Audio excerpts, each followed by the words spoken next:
이사야서 55장 6절에서 11절 말씀입니다. 교독하겠습니다. 너희는 여호와를 만날 만한 때 찾으라. 가까이 계실 때 그를 부르라. 악인은 그 길을 불의하는 자는 그 생각을 버리고 여호와께로 돌아오라. 그리하면 그가 긍휼히 여기시리라.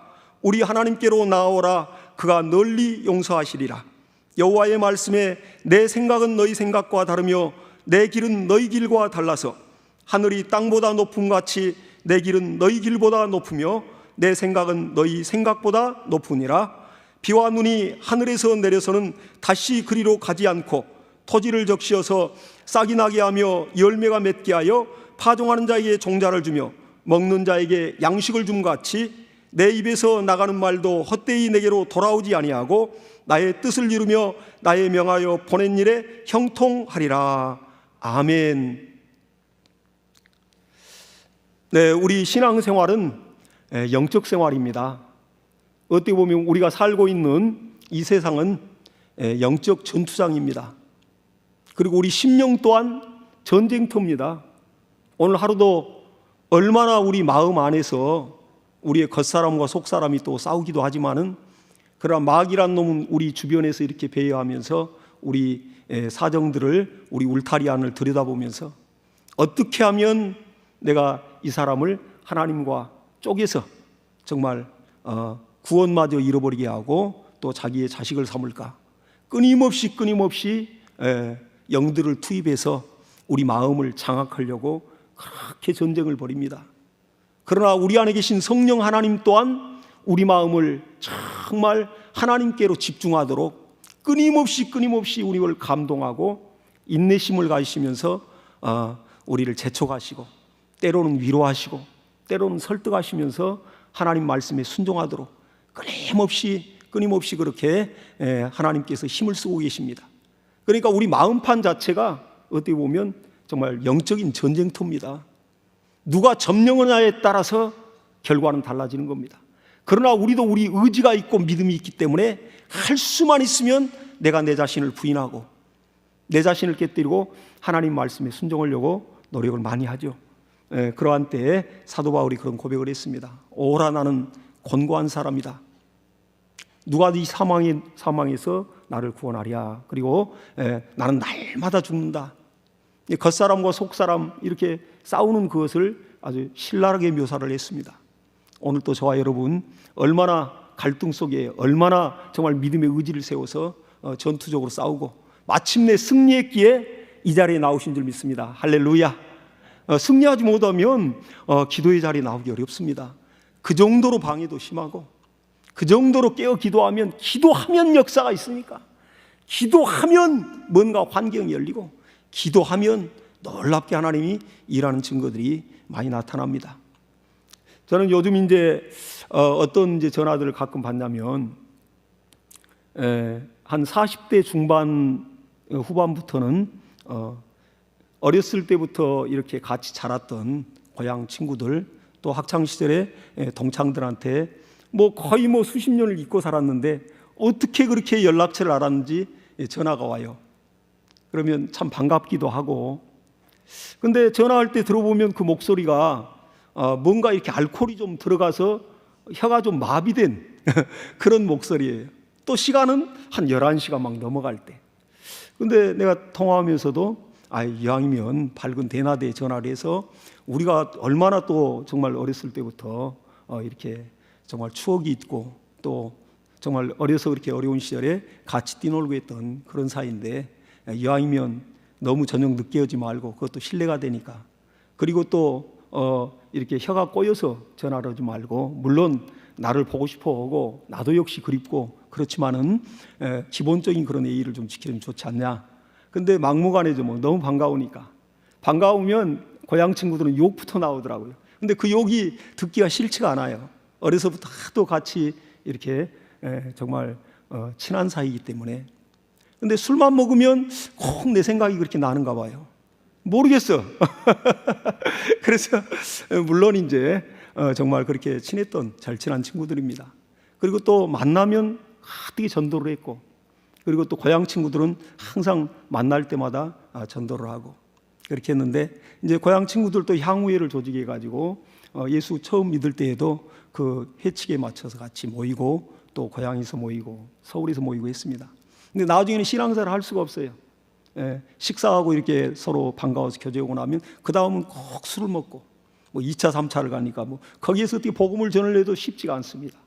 나중에는 이제 그 많은 금액을 그냥 다 아예 줘버리고 탈퇴를 했는데, 그래도 그 이후로 보고 싶으니까 막 전화하고 그러더라고요. 근데 이제 전화가 와서 또 가장 친했던 친구가 이렇게 아프다고 그렇게 소식을 또 전해요. 또 한 친구는, 전화한 친구는 그 학창 시절에만 해도 얼마나 교회를 열심히 다니는지 모릅니다. 근데 그 어머니가 남녀호랑개교를 믿으셔서 가정에 종교가 둘이면 가정이 아주 망한다고 그렇게 신념을 갖고 있더라고요. 그래서 성경책을 불태운 걸 제가 봤거든요. 근데 그 친구가 열심히 신앙생활을 했는데 성경책을 그냥 어머니가 같이 불태우고 자기도 이렇게 믿고 있는 그러한 신주단지를 다 태워버리고 우리 둘 다 믿지 말자. 그래야 우리 가정이 산다. 그렇게 하면서 실제했던 그 친구거든요. 그래서 그렇게 내가 예수 믿고 은혜 받고는 그 친구부터 전도를 했습니다. 근데 정말 나보다 먼저 이렇게 열심히 믿었던 자가 한 번 그렇게 믿음을 저버리니까 그렇게 돌아오기 어렵고, 자기는 하나님을 부인하지는 않는데요, 하나님을 믿는답니다. 그런데 정말 그 은혜 안에 들어오지 못하고, 또 직장생활 하는 곳곳마다 거기서 그렇게 참 믿음 좋은 사람이 전도를 한다고 그래요. 그래서 또 친한 친구가 또 아프다는 소식을 전해오면서, 근데 그 반채인이라는 친구는 성씨가 반씨입니다. 반씨, 좀 특이한 성씨죠. 근데 한 동네 살고 어려서부터 친구입니다. 근데 우리 동네에 그 평야 들녘이 이렇게 넓게 있으면 정말 아주 아름다운 곳이었거든요. 지금 고향 떠난 지가 20년이 넘었지만은 근데 그 들녘이 어떻게 보면 3분의 1 정도가 그 집 논 밭이 아니었을까. 이 천석궁이라고 해도 과언이 아닌. 그리고 또 그 집에서 이렇게 논을 빌려서 소작을 하는 사람들도 있는 것을 어려서 보았고, 그 집에 가면 하인들이 이렇게 머슴들이 여러 명이 행랑채에 사는 것을 또 보았습니다. 그리 잘 살았어요. 그리고 그 아버지가 우리가 어렸을 때니까 뭐 한 40대에 벌써 그 정도 부를 이루었고 아주 열심히 살고. 근데 그때 그 할머니가 참 옛날 그 토속 신앙이 정말 아주 강할 때죠. 그러니까 가정에 이러한 우환이 없도록 먼저 막 구슬하고 또 무당들을 찾아다니면서 아주 얼마나 열심히 그렇게 구슬하는지 몰라요. 그러니까 무당들을 막 불러가지고 또 집에 아주 그 못 살던 시대에도 그렇게 많이 차려놓고 막 구슬하고, 학교 갔다 이렇게 오다 보면 막 그런 풍장 소리가 들리고 막 깽가리 소리가 들리고 무슨 일인가 하고 보면 그 무당들이 막 이렇게 아주 그냥 막 현란한 춤을 추면서 그렇게 구슬하더라고요.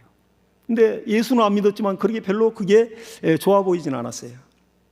근데 그렇게 우상을 극심하게, 그들은 종교심이죠 사실.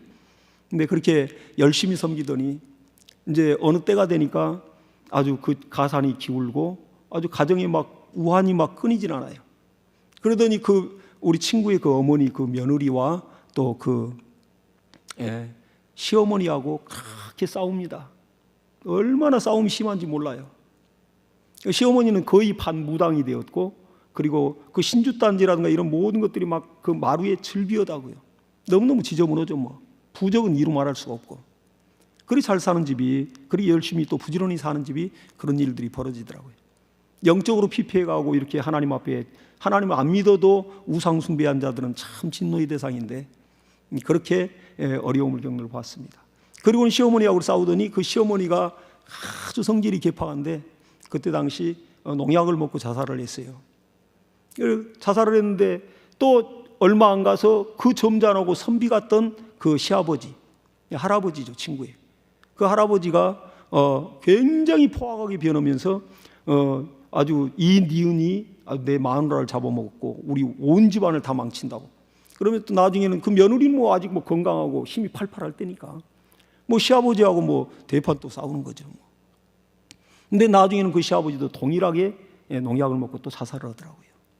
막 굉장하죠. 집이 싸움이 뭐 끊일 날이 없어요. 우환이 끊일 날이 없습니다. 그러니까 이 친구가 방황을 하는 거예요. 사춘기가 되니까. 그래서 우리 집으로 자주 놀러 오고 저하고 이제 대화도 많이 하고 굉장히 친한 친구인데, 그리고 이제 며느리 되는 친구의 그 어머니가 그렇게 이제 그 시아버지까지 돌아가시고 난 다음에 나중에는 이제 그 아들이, 집안에 이제 아들이 셋인데 그 큰 아들이 그때 당시 이제 대학생이었습니다. 80년대 초반에.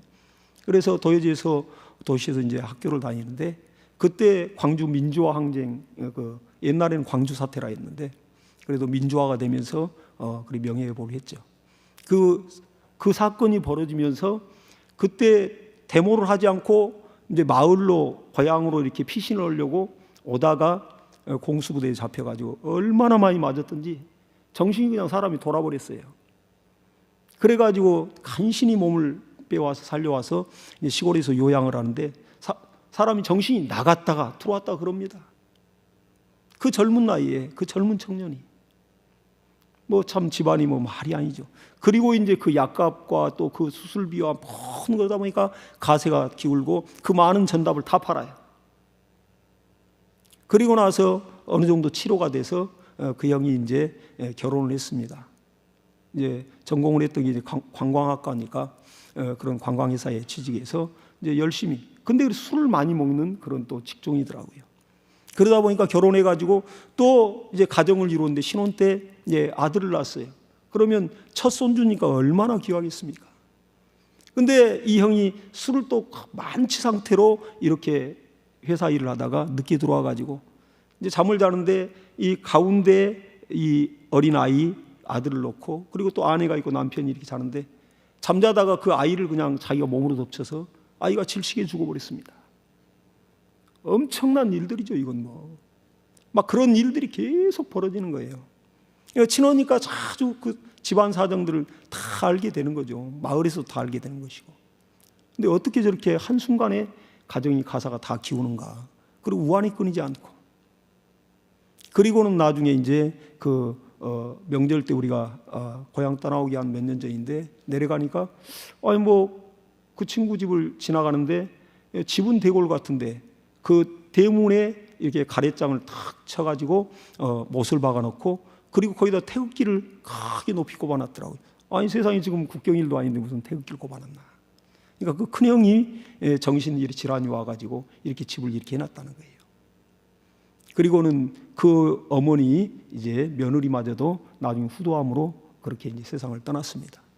근데 우리 그 친구가 또 이렇게 지금 몸이 아프다는 거예요. 중병이 걸렸다는 거예요. 굉장히 큰 병이 걸렸다고 그래요. 근데 그런 가정의 모든 어려서부터 되어지는 걸 보는 한 가정의 역사를 다 보게 된 거죠. 아, 이게 정말 영적 세계가 이렇구나 하는 것을 아주 알 수가 있는 것입니다. 근데 이 친구에게 복음을 전했고 그때 군대 제대 이후에도 그렇고 만날 때마다 나중에는 그래도 예수 만나는 사람, 예수 믿는 사람들을 또 가까이 했던 모양이에요. 그래도 이제 또 전화해가지고 너 예수 믿어야 산다. 또 그렇게 얘기하면 나 지금 교회 다닌다. 나는 온 집사는 못 돼도 그래도 반신이니까 반집사는 된다. 나 일용신자인데 그래도 반집사는 된다. 그러더라고요. 얼마나 감사한지. 근데 그런 이제 질병들이 오면서 참 안타까운 것을 이렇게 보았습니다. 우리가 오늘 저녁에도 기도할 때는 이 영적 세계를 우리가 인식하면서 내 가정에 틈타는 영적 존재가 없는가. 우리가 할 수만 있으면 신앙생활은 영적 생활입니다. 우리가 영혼이 있기 때문에 그렇습니다. 바짝 깨어서 내가 가정의 파수꾼이 되고 내가 바짝 깨어서 삶에서도 영적 긴장도를 갖고 살아야 됩니다. 내가 방심하는 순간 섰다고 할 때 넘어질까 조심하라. 항상 성경은 말하고 있습니다. 마귀란 놈이 고통 고단수 아니죠. 그래서 마귀의 계계를 물리치기 위해서 하나님의 전신갑주를 우리는 입어야 됩니다. 할렐루야. 우리가 영적으로 바짝 나 하나만 깨어 있어도 내 가정은 원수가 감히 흔들지 못하는 것입니다. 그렇기 때문에 오늘 이 밤에 나오신 저와 여러분이 가정의 선지자요, 정말 가정의 목양사요, 가정에 정말 하나님이 쓰시는 그러한 믿음의 조상인 것입니다. 할렐루야. 우리 영적으로 바짝 깨야 됩니다. 그래서 오늘 우리가 이렇게 기도에 나온 것은 목적이 다 있는 것입니다. 각각이 기도의 제목도 다르겠지만은 그러나 응답받고자 나온 거지 내가 어떤 종교 수양으로 나온 게 아니에요. 이 밤에 응답받고자 나온 겁니다. 기도회라는 것은. 기도는 정말 내 영혼이 숨을 쉬는 거룩한 호흡이거든요. 성령으로 정말 호흡할 수 있는, 내 영혼이 숨을 쉬는, 하나님의 말씀은 내 영혼의 양식이어서 내가 이 말씀을 듣고 상고할 때 놀랍게 영혼에 힘을 얻고 영혼이 강건해지는 놀라운 역사가 있습니다. 그러나 사람이 아무리 좋은 음식을 먹어도 숨 못 쉬면 바로 그건 죽는 거죠. 기도를 안 한다, 그 영혼이 아주 질식사할 수가 있는 것입니다. 그렇기 때문에 우리는 바짝 오늘 이 밤에도 기도를 해야 됩니다. 기도하되 우리가 응답받고자 나왔으니까, 응답이 왔다는 것은 하나님이 일하셨다는 증거입니다. 그래서 우리의 기도는 하나님을 일하시게 할 만한 그러한 신뢰, 하나님의 신뢰를 받는 기도를 해야 됩니다. 내 육신의 욕심껏 구할 것이 아니고 내가 하나님의 뜻대로 성령의 감동을 따라 하나님 아버지의 마음을 헤아리면서 하나님의 눈치를 보면서 기도할 수 있는 그러한 믿음의 기도의 지혜가 필요한 것입니다. 그래서 오늘 저녁에도 기도할 때에도 하나님께서는 일하실 것입니다. 이사야서 62장 7절에도 여호와께서 예루살렘을 세워 세상에서 칭송을 받게 하시기까지 그러고 쉬지 못하게 하라. 하나님이 나를 위하여 일하시는데, 그 전능자가 일하는데 쉬지 못하도록 할 수 있는 것이 바로 기도고, 하나님을 움직일 수 있는 것 기도고, 하늘의 능력과 권능들, 천사들을 끌어내릴 수 있는 것이 기도의 위력이요 능력인 것입니다. 우리가 이렇게 기도할 때 하나님은 또 말씀을 통하여 일하시기 때문에 이왕 기도하더라도 말씀을 붙들고 우리는 기도해야 됩니다. 그래서 하나님의 이 입으로 하신 이 말씀은 창조된, 인간의 창조된 그러한 언어가 아닙니다. 하나님께서 이 말씀을 통하여 성취하시고 명령하시는 하나님의 말씀입니다. 그러니까 하나님은 항상 미리 말씀하시고 그것을 알게 하시고 이루시는 하나님이었어요. 성경을 보면 구약의 선지자들을 통하여 이러이러한 메시아고 이런 구원자가 오리라 했고, 미리 이스라엘 그 하나님의 선민들 그 역사에 대해서 되어질 일들을 미리 선지자들을 통해서 하나님이 계시하시고 알게 하시고 백성에게 선포하게 하고, 그리고는 하나님을 그것을 기필코 이루시는 하나님이셨습니다. 그런데 오늘 이 본문에 보니까 하나님께 정말 나올 때 그를 가까이 계실 때 부르라 했고, 또 하나님의 말씀에 내 생각은 너희 생각과 다르며 내 길은 너희 길과 달라서, 하나님의 생각과 하나님의 길이 저와 여러분의 생각과 또 길과 많이 다르다고 지금 말하고 있습니다. 근데 다른데 얼만큼 다르냐? 하늘이 땅보다 높은 것 같이 내 길은 너희 길보다 높으며 내 생각은 너희 생각보다 높으니라. 우리가 이 땅에서 가장 크고 큰 것을, 큰 차이를 어디에 비유를 하겠어요?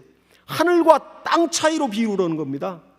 그러니까 이 우주 만물을 지으신 하나님 우리 아버지가 되시는데, 하나님 아버지의 생각과 계획, 하나님 아버지의 뜻과 그 생각은 내 생각과 뜻과 이 차이가 하늘과 땅 차이라는 것입니다. 우리 이것을 말씀을 통해서 인정해야 됩니다. 그리고 하나님은 그 말씀을 통하여 일하시는데, 하나님 입으로 말씀하시고는 그 말씀에 사로잡힌 바 되고, 그 말씀이 법이 되어서 하나님은 그 말씀에 메인 바 돼서 그 말씀에 의하여 자기가 약속하신 그 말씀에 의하여 십자가에 자기 목을 매다시는 그러한 하나님이십니다. 그렇기 때문에 우리가 말씀의 주초한 신앙, 말씀의 중심의 신앙이 얼만큼 중요한가를 하나님 알게 하시는 겁니다. 하나님 자신도 말씀에 매이시는 분이시기 때문에, 그래서 하나님은 그 말씀을 통하여 역사하십니다. 근데 이 하나님의 말씀을 기록한 이 성경에는 사건마다 하나님의 임계점이 이 성경 안에 있습니다. 오늘 말씀의 제목이 성경에는 하나님의 임계점이 있다, 이 제목입니다. 그럼 임계점이란 게 뭐냐? 이게 대단히 어려운 용어는 아닙니다. 물론 일반적으로 많이 쓰지도 않지만은 그러나 다들 배우고 아는 그러한 단어이죠. 물론 물리적이고 화학적인 용어입니다. 그러니까 우리가 주전자를 이렇게 불 위에다 올려놓고 렌즈에 올려서 이렇게 탁 끓일 때 거기에 물을 넣고 물을 끓여요. 근데 물이 끓는 온도가 100도라는 것을 저와 여러분 다 압니다. 그러나 90도가 넘고 물이 뜨거워지는데도 끓지를 않아. 이건 아직 100도가 안 됐다는 얘기죠. 근데 신기하게 딱 물 온도가 100도가 되는 순간 물이 바글바글 끓면서 기포가 생기면서 거기에서 막 이제 수증기가 나오고 이 액체인 물이 기체로 변화되는 그런 일들이 벌어집니다. 이러한 모든 것들이 우리가 물이 또 어는 그 온도가 0도입니다. 액체가 고체가 되는 완전하게 어떤 물질의 성질과 구조가 완벽하게 달라져 버리는 그 온도와 압력의 한계점이 임계점이라는 것입니다. 그러니까 우리가 기도를 할지라도 대충 기도해 봤는데, 내가 저 하나님 앞에 열심히 기도해 봤는데 안 되더라. 이것은 아직 하나님의 그 임계점에 도달하지 못한 것입니다. 근데 성경은 사건마다 하나님의 임계점이 여기에 기록이 되어 있다고요. 그러니까 예수님께서 가나 혼인잔치에서 물로 포도주를 만들 때, 이제 예수님 친척이 그렇게 혼인잔치를 벌리고 성대한 혼인잔치를 벌렸는데, 예수님과 육신의 모친 마리아도 초대를 받았습니다.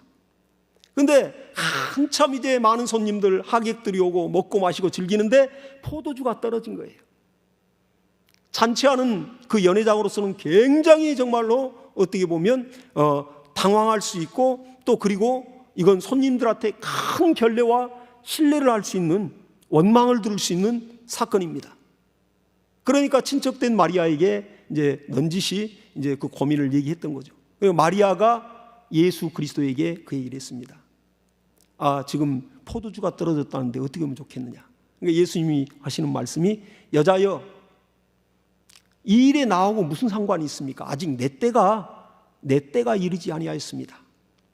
그리고는 이제 마리아는 예수님께서 어떤 이 대책을 세울 것이다 알고 예수님 주변에 그 연회장을 수종드는 그 집의 하인들에게 얘기를 하는 겁니다. 예수께서 무슨 명령을 내리든가 너희들은 그대로 순종을 해라. 근데 하나님이요 천지 만물을 창조하신 창조자이신 그 예수 그리스도, 그가 내린 명령은 우리가 이 상식적으로 이성적으로 납득이 안 가는 그러한 명령을 했어요. 하인들에게. 너희들은 이 돌 항아리가 있는데 물 2-3통이 들어가는 그 돌 항아리라고 기록이 되어 있습니다. 근데 그 돌 항아리가 유대인의 결례에 쓰인 항아리인데, 그 항아리의 물을, 그 돌 항아리가 6개가 있는데 그 항아리의 물을 아구까지 찰 때까지 출렁출렁 차고 넘칠 때까지 갖다가 부으라는 거예요. 그러면 그 하인들이 2-3통, 보통 3통까지 들어가는 그 물을 채울 때, 한 돌 항아리를 채우고 돌 항아리를 채울 때 6항아리면 3, 6, 18, 적어도 18 그 물통을 갖다 부었을 겁니다.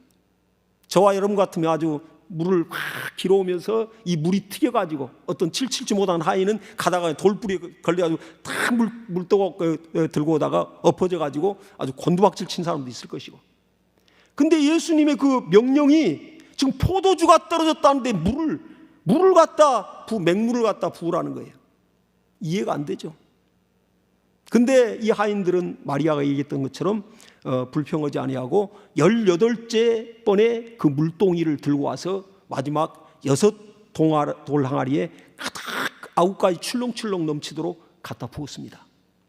근데 예수님 명령에 이걸 떠다 이제 연회장에 갖다 주라고 그래요. 근데 놀라운 일은 거기서 이 하인들이 그대로 또 순종을 합니다. 그래서 떠가지고 떴을 때 물이에요 이거. 그리고 갖다 주는 순간에 그가 연회장에 줬는데, 연회장이 마시는 그 시간, 그 물은 완벽하게 화학적인 이러한 모든 것이 다 구조가 변해서, 성질이 변해서 물이 포도주가 되어 있었습니다. 실제 그건 연회장이 마신 것은 물이 아니고 그건 확실한 최고급의 포도주를 마신 겁니다. 그러니까 연회장이 정말 어떻게 이렇게 그동안에 포도주보다 더 좋은 포도주가 이렇게 숨겼다가 나왔는가, 이렇게 했습니다.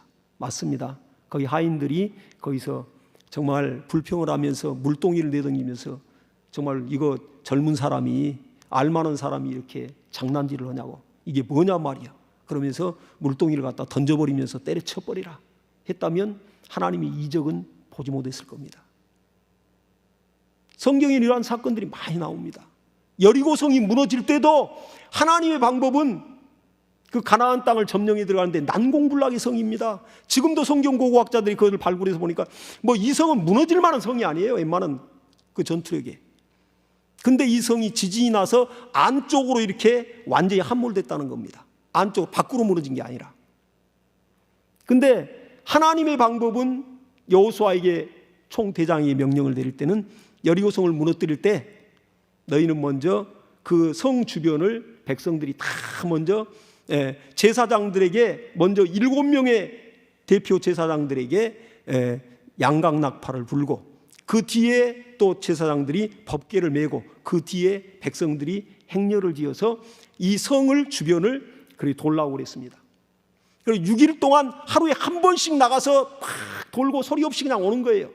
성 안에 있는 사람은 피를 말리죠. 아니 얘들이 지금 무슨 정말 이런 퍼포먼스도 없고 이해도 안 되는 거죠, 이게.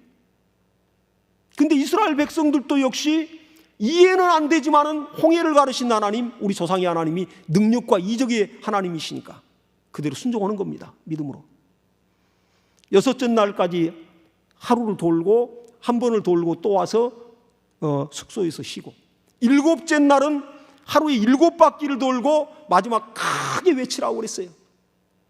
그리고 마지막 날 7번째 날은 7바퀴를 돌고 크게 외쳤습니다. 순식간에 그 성터가 지진이 나면서 그게 함몰돼 버렸습니다. 지금도 그 유적지가 있다니까요. 놀라운 일이죠. 만약에 6번째 날 그리고 7번째 날 그 새벽에 그 돌았는데 나와가지고 날씨가 춥고 그러니까 불평하면서 야 이거 진짜 우리 쓸데없는 일을 하는 것이다. 그렇게 해가지고 만약에 돌아가 버렸다면 하나님의 이적은 보지 못하고 가나안은 정복하지 못했을 겁니다. 이와 같이 또 아람 왕의 2인자인 아람의 군대 장관 나만도 마찬가지입니다. 몸이 문둥병이 걸려가지고 그가 이렇게 이스라엘에서 잡아온 히브리 그 여종 그 아이의 말을 듣고 그 나라에 하나님을 섬기는 아주 능력 있는 선지자 엘리사가 있다는 것을 얘기를 듣고 그가 죽은 자도 살리고 병자도 살렸다는 소식을 듣고 그 적국인 이웃 나라로 오는 것입니다. 와가지고 이제 엘리사를 만나려고 하는데 엘리사가 종 게하시를 보내서 만나주지도 않아요. 그리고 나오고 만날 이유도 없이 요단강물에 7번만 잠궜다가 나오십시오. 그럼 깨끗하게 나을 겁니다. 그 얘기를 해요. 근데 아람에서 2인자여 정말로 권세가 높은 대장군이 그 수하들을 이끌고 그 금빛 찬란한 갑옷을 입고 탁 말을 타고 얼마나 기세등등히 멋있게 왔거든요. 그리고 자기 생각에는, 내 생각에는 저 선지자가 그래도 우리보다 약소국가니까 저 선지자가 내게 달려와가지고 무릎 꿇어서 내 이 상처에 손 얹고 안수를 해주면서 낫게 했을 것이다 그랬어요. 그렇게 기록되어 있습니다. 근데 이게 뭐냐? 아니 우리가 이 요단강 이 또랑물 이 더러운 물에 몸담그려고 우리 나라에 얼마나 큰 강이 있고 깨끗한 물이 있고 깨끗한 강이 있는데 다메섹 강이 있는데 차라리 거기 가서 목욕을 하고 말지. 가자! 가려고 할 때 그 부관이 아버지여 우리 이보다 더 큰 일을 해라도 병을 낫기는 할 텐데 물에 잠깐 들어갔다가 나오는 거 7번 그거 하면 낫는다는데 저렇게 유명한 선지자가 얘기한다 한번 들어봅시다. 그 마음을 설득시켜서 그렇게 들어갔습니다. 요단강 그 흙탕물에 이 나아만이 들어가기까지는 우리가 생각한 것 이상의 마음의 갈등과 번민이 큰 겁니다. 그러니까 내가 소유하고 얻어지고 쥐고 있는 것이 큰 만큼 하나님 앞에 내려놓기가 어려운 거예요.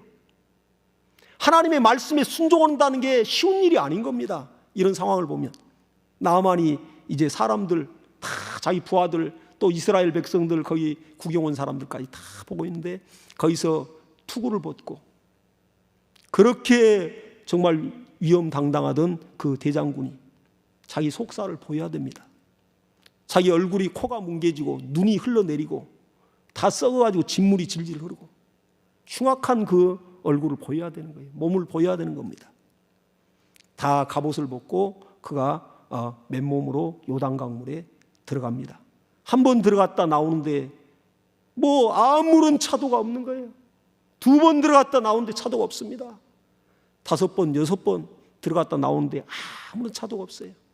그리고 6번째 나왔는데 그 몸은 아주 정말 물에 빠진 생쥐 마냥 너무너무 비참한 거예요.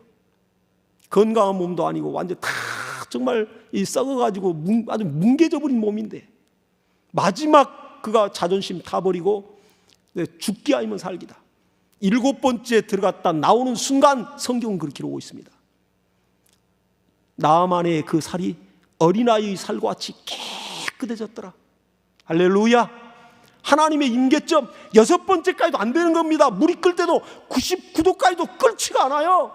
그 1도를 못 채워서 그 내 조바심과 내 정말 자존심과 내가 가진 것 그걸 못 내려놔서 역사와 이적 하나님의 역사를 못 보고 마는 것입니다. 오늘 또 이 밤에 우리 기도할 때요, 정말 내가 진실로 말씀에 순종한다면 순종하는 건 쉬운 일이 아니라는 것, 내가 먼저 나를 깨뜨려야 되고 나를 내려놔야 됩니다. 한국 사람들이 힘든 게 뭐냐면 정말 이러한 아주 빨리빨리 문화가 있기 때문에 조급해요.